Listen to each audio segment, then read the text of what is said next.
Betty Ann Ong was 45 years old. She was a flight attendant for 14 years, and she was on Flight 11 American Airlines. Flight 11 American Airlines was the first plane to hit the North Tower. It hit at 8:46 in the morning.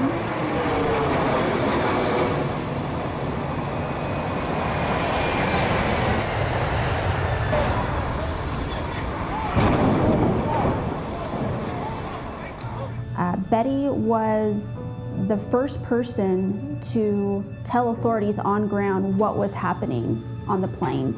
She was able to give a play-by-play of what was happening at the back of the plane using a American Airlines reservation phone. Betty's recordings of her phone conversation with American Airlines, it's interesting because you can tell they didn't know what to do. They didn't know what was happening. Not that they didn't believe her, but to have her explain that there's hijackers, that all the passengers have gone to the back of the plane, that there's some type of mace, people are getting stabbed. And the cockpit is not answering their phones. And there's somebody stabbed in business class, and we can't breathe in business class. Somebody's got mace or something. Can you describe the person that you said someone is what in business class? I'm sitting in the back. Somebody's coming back from business. If you can hold on for 1 second, they're coming back. When I did research on Betty, a lot of her coworkers had said they knew they were going to have a good flight with Betty. She went above and beyond to take care of her passengers, and so it's no surprise that she was the first one to go to the back of the plane, make that phone call. By making that phone call, she was able to alert authorities of what was happening, and because of that phone call, it led to the very first time that the U.S. Stopped all airspace, and that's never happened before. We're making another sharp turn, all the way onto our side. So when Betty made the call to American Airlines to the reservation phone, she was on the phone for 23 minutes, giving them that play-by-play of what was happening. And when she gave the play-by-play, she was able to identify through the seat numbers who those hijackers were. And so they were able to identify who the hijackers were by her calling. Again, that information was invaluable when time is very sensitive.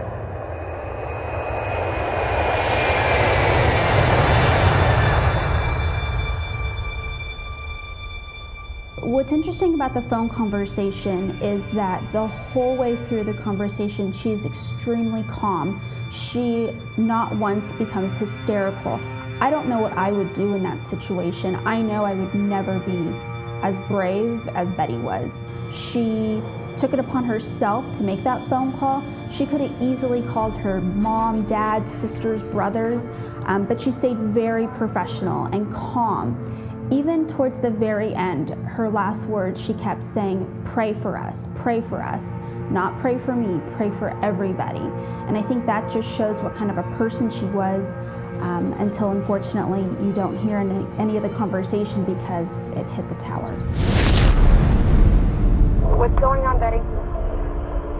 Betty, talk to me. Betty, are you there? Betty? I think we might have lost her.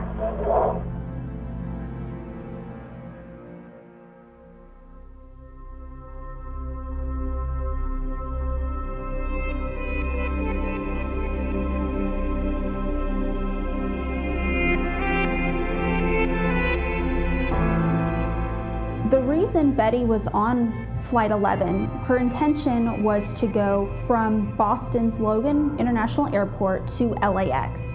She was supposed to meet her sister and plan vacation trips to Hawaii for the following week.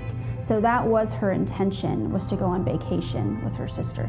I had the opportunity to talk to Betty's sister, Kathy, and when I talked to Kathy, it's interesting because even though this is a terrible, terrible event that took place, I think one of her coping methods is opening the Betty Ann Ong Foundation. With this foundation, it helps at-risk youth and they work with elderly. Betty's passion in life included children and assisting the elderly and living a healthy lifestyle. So the purpose of this organization is to help children go to these summer camps, and these summer camps allow them to learn about healthy eating and how to have better self-image. I know there's even programs for the elderly as well. That's something that was really important to Betty, and so her family wanted to continue that on for her. I think for me, doing research on Betty, I learned how strong she was. I know in that situation, I can't even imagine being on the phone for 23 minutes giving a play-by-play of all these awful and horrendous things that are going on, and you don't even know what the next second's gonna bring. I'm sure those 23 minutes felt like 23 hours. Betty is the definition of a fearless female.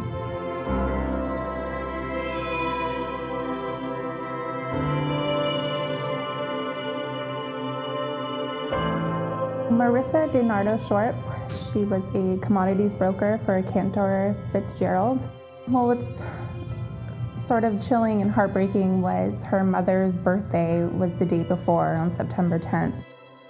They celebrated at Windows of the World restaurant, which was located on the 107th floor of the North Tower. The restaurant is gorgeous. It's floor to ceiling windows looking over Lower Manhattan. It was absolutely breathtaking. Her mother actually commented that she just couldn't believe how beautiful it was at night. And Marissa actually commented and said, "Mother, I have you on top of the world."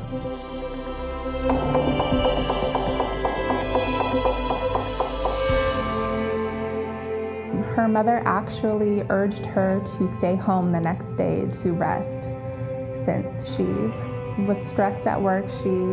Her mother just believed she needed to take some time off, but due to Marissa's work ethic, she returned to work the next day at 8:15 in the morning, which was 30 minutes before the first plane hit the North Tower.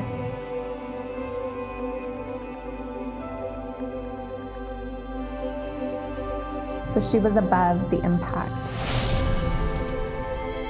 Her and about 105 employees were trapped above the impact, and they had no idea what had happened. They didn't know what happened in the building, if it was a bomb. Her friends a couple of friends called her that morning, and she had to cut the call short because she couldn't breathe, and she said it was smoky and something had hit the building. She just didn't know what. There's a story from someone, it was one of her clients that was in Lower Manhattan, and he was trying to communicate with her through a squawk box and couldn't get it through to her. So she actually got on AOL Instant Messenger and messaged back and said that she was having trouble breathing, that she was going to run and try and call her mother, and that was the last anyone had heard from her. And they actually asked her mother if she had gotten a call, and she never received a call from Marissa.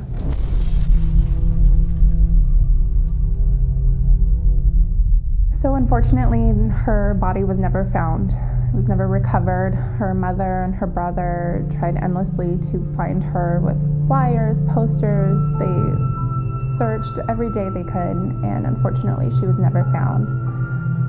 What's chilling is 6 months later, the New York Police Department knocked on their door, and they had given Marissa's mother her charred purse and her pocketbook, which was still intact, with her ID, her photos, credit cards, and what's even more chilling is the receipt from the dinner from her mother's celebration was fully intact.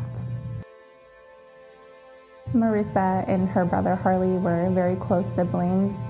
She confided in him through everything, work, family. They were best friends. And he recalls 2 weeks before the attacks, she broke down and had a premonition and said that she thought she was going to die soon. She didn't know why, but she just broke down, and he calmed her and told her everything was going to be okay. And little did he know too. Her mother held on to her belongings. She held on to her purse, her pocketbook, everything, and just had it in a closet. She didn't want to let go of it. But a couple years later, she donated it to the museum, just so everyone can see her story and she can share it with everyone. And her mother actually visits Ground Zero every single year. Every anniversary, she is there. I feel incredibly lucky to work for a company that cares so much and vows to never forget the tragic events that happened that day. And for people that are younger than us that weren't there that day, we just need to keep reminding everyone how important and significant this day was, just so we will always remember.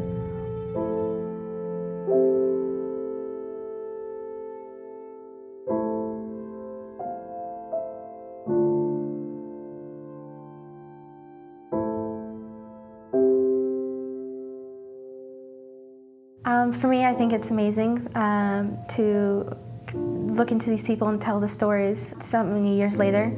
Especially, you know, I was so young when it happened, and to keep these people in our lives and recognize the heroes, the survivors, the fallen. I think it's very important and meaningful.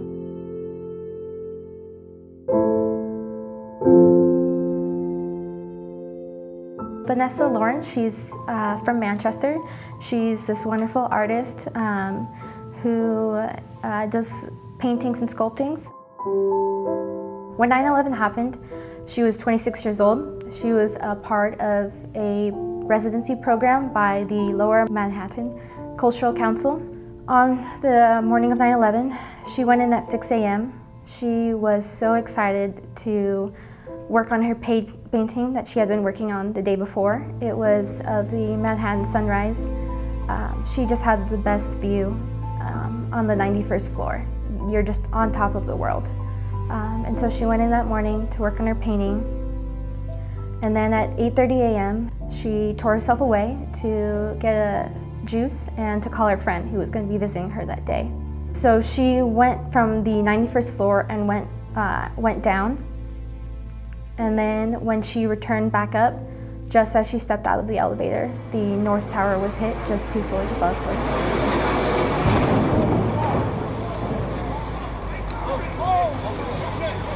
She was thrown across the corridor. It was definitely a shock. You don't really know what's happening. There were other people there on the floor, and they ran to an office and went under a table. Eventually they made their way to a fire escape and went down over 1,700 steps until they finally made their way to the staircase. There were just people pouring in from all the offices. Had she not gone down, she would have seen the plane hitting her tower. They knew it was a plane, but they didn't know to what extent. They had no idea America was under attack.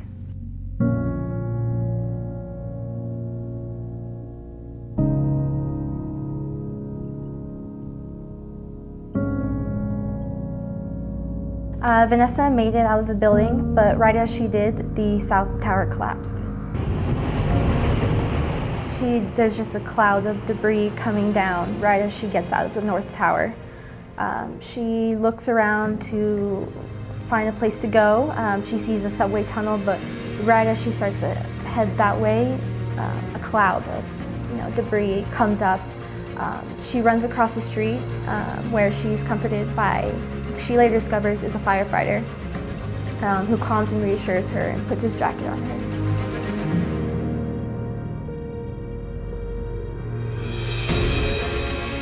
So one of the paintings she was working on was the sunrise over Manhattan. That was the one she went in to paint that morning. It was lost in the attacks, but since then she's recreated the painting.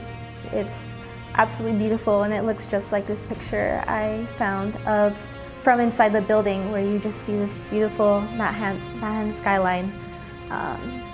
It's just as if you were in the clouds. And that's the amazing thing is, Vanessa says that despite this ordeal, she still looks back at what happened. She looks back at the experience of being in the World Trade Center as something magical. You know, it was the studio in the sky. I think it's looking back at an experience, something so tragic, but still recalling how amazing it was to be there. How amazing the World Trade Center, that building, was in the first place. What it was like to be on top of the world.